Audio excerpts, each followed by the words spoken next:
worker. I'm UAW, as my shirt shows. Yeah.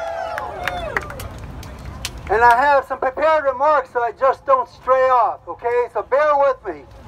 I come from a plant that's shut down in one.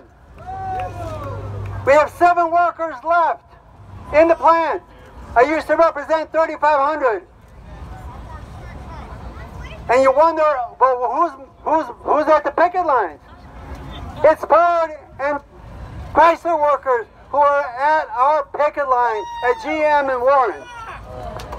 All right, this is a historic day, especially for those of us here in Detroit. We are at the epicenter of not 1, but 2 strikes. The nationwide strike by 46,000 UAW members to determine the fate of GM, Ford, and Chrysler workers, which will have a ripple effect for the entire working class and GM communities right here in Detroit and in Warren. The other strike, today's youth-led global climate strike, yeah, is a huge step in our fight to shape the fate of our planet, the fate of human civilization and all living things. As Detroiters, it is our historic duty to merge these 2 strikes so that they are one. Do you hear me? Yes! We need to merge these 2 strikes. Climate activists must support the auto workers, as the Sunrise Movement already has. And the auto workers must be recruited into the ranks of climate activists. I say historic duty because we're faced with the challenges of great consequence, not unlike the rise of fascism and German imperialism at the start of World War II. Detroiters responded to the call by FDR and the UAW's Walter Reuther, who demanded that the auto plants be converted for war production a year before Pearl Harbor and in response to the threatened Nazi invasion of Great Britain. The plants were operating at half capacity as the USA still had not emerged out of the Great Depression despite FDR's New Deal.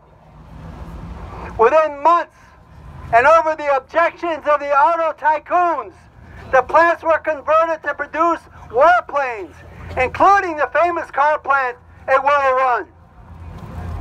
Workers flooded into Detroit to work the assembly lines, and the city was transformed into a massive employment hub. Detroit was so strategic. In defeating fascism in World War II, we were honored with the title, the Arsenal of Democracy.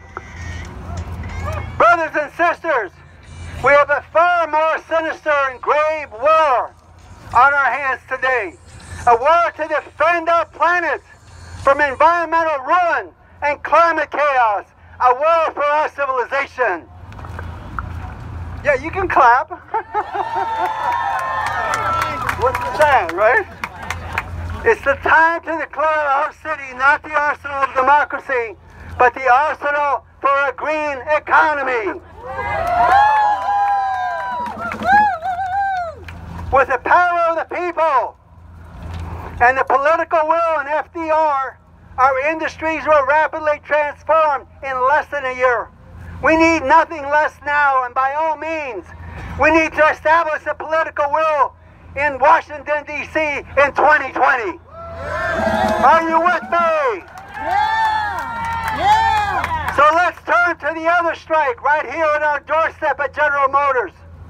GM's Mary Barra flagrantly violated the intent of the 2015 National Agreement by unallocating product to 5 plants in North America and 2 overseas. Boo! The timing was not coincidental. She decided to withhold our livelihoods to continue the processions of concessions by the workers, the concessions that were agreed to under the threat of bankruptcy. Picture me. In the name of job security, GM succeeded in creating 2, 3, 4 tiers so they could make super profits off of workers' backs. The strike is all about ending these demoralizing practices. The auto workers are demanding to merge the tiers so there's only one tier, Tier 1. Are you with them? Yeah. Thank you, Barbara. We are at a moment when GM workers, with the support of the climate movement, must demand new product at the unallocated plants to take on climate chaos.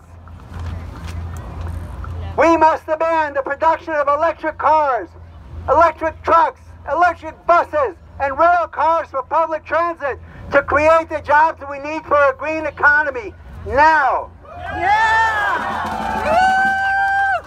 We're not alone. Our Canadian sisters and brothers at the GM Oshawa plant are fighting back and leading the way.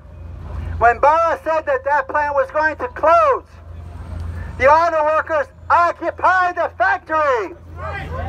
They sat down right on the line as a show of worker resistance. While not a complete victory, they did defend some of their jobs and have won product for the new green economy. Better yet, their union, Unifor, passed a resolution for a workers' Green New Deal, a massive investment in clean energy, green technology, and electrification. They included a demand for public ownership of key manufacturing and resource sectors as the only way to protect manufacturing capacity and jobs for now and in the future. For a short time before World War II, we in effect nationalized the auto plants for a higher national